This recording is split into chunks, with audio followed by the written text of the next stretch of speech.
Welcome to a new video from the Parts channel. Well, I'm going to make a short video.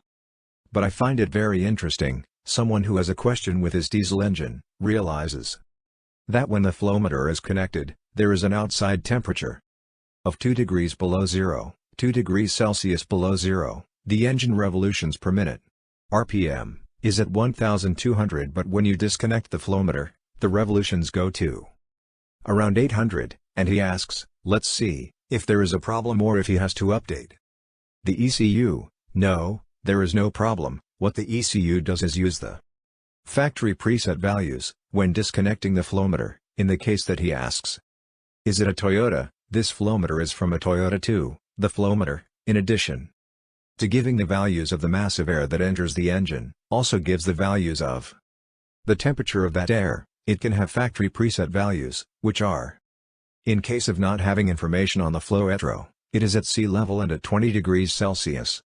So it is going to use those parameters, then the revolutions per minute would drop from 1200 to 800, because the preset values are for less dense air, at 20 degrees Celsius.